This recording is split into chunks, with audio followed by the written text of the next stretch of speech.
Hi, my name is Zuzanna Buchwald. I am a mom and a model. I'm from a small town called Śrem in Poland. So I was 14 when I started modeling, and about the age of 15 is when my issues began. So at 14, I had the mentality of an athlete, and I had a body of an athlete. And then I entered this new world of modeling, where I was told to drastically slim down. I was used to working with a coach, so suddenly my agent became like my new coach in my mind, and whatever he or she said, I thought I had to do to achieve this goal of becoming a successful model. As a very young girl, I was ready to take on all the requirements, let's say, that were presented to me when my agency said, you have to lose muscle mass and slim down to a model shape.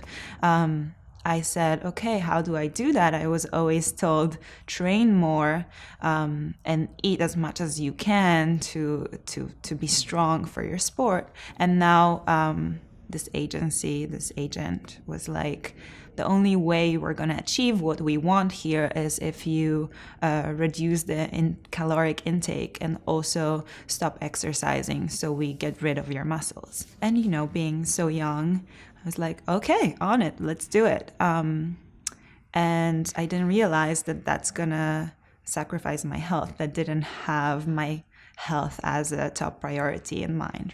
So I really wanted to pursue this new career and travel the world and experience this crazy adventure. It was hard as a 14-year-old, but I wish I had known that health is our absolute priority in life, because without it, you don't have much and you can't achieve anything. When I lost my period, that was the first sign that something was wrong and that I wasn't being healthy. When you have an eating disorder, sometimes the very negative things actually motivate you. And part of me, the unhealthy me, was happy. And I was like, okay, this is good. I'm losing weight to an unhealthy standard, and I'm sure I'm going to be more successful as a model now. I obviously ignored that red flag and went on for 4 years traveling and modeling.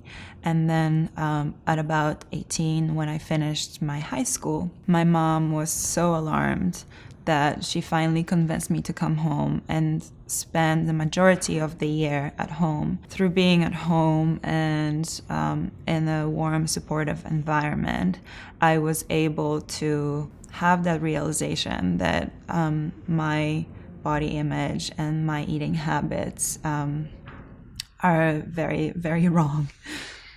Well, even though my family really stepped in and got me to a stable, strong place, as soon as I went out into the world again and moved to New York now, I was based in New York, whenever I felt a little bit weaker, those issues resurfaced again. So now I'm still trying to balance my body image issues and eating disorders, but they exhibit themselves differently.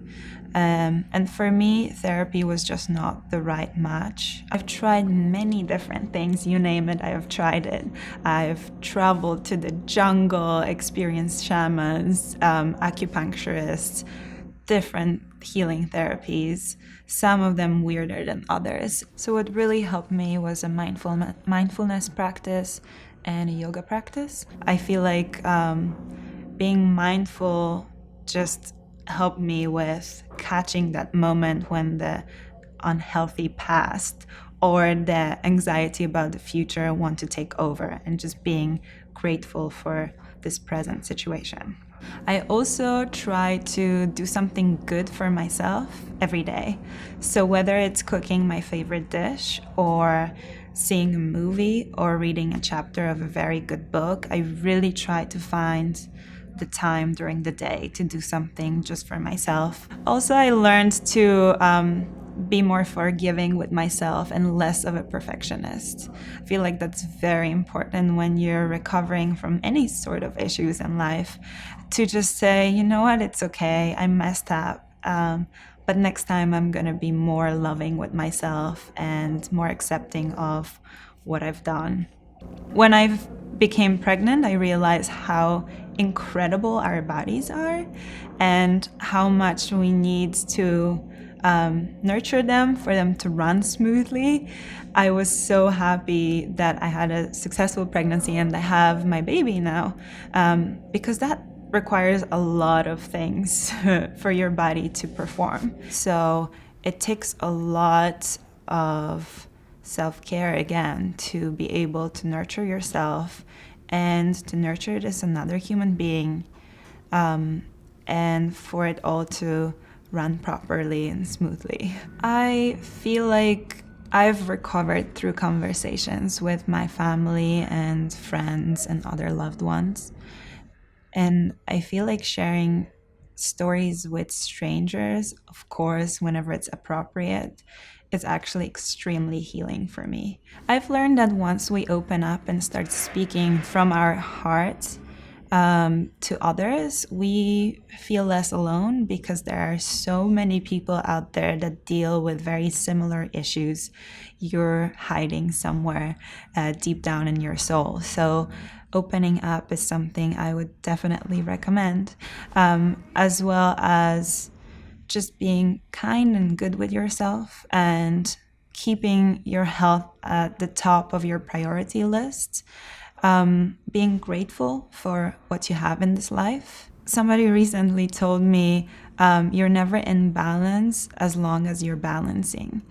And I found that very profound. And that's a nice reminder that we aren't perfect, but as long as we keep ourselves balancing, we're going to be just fine.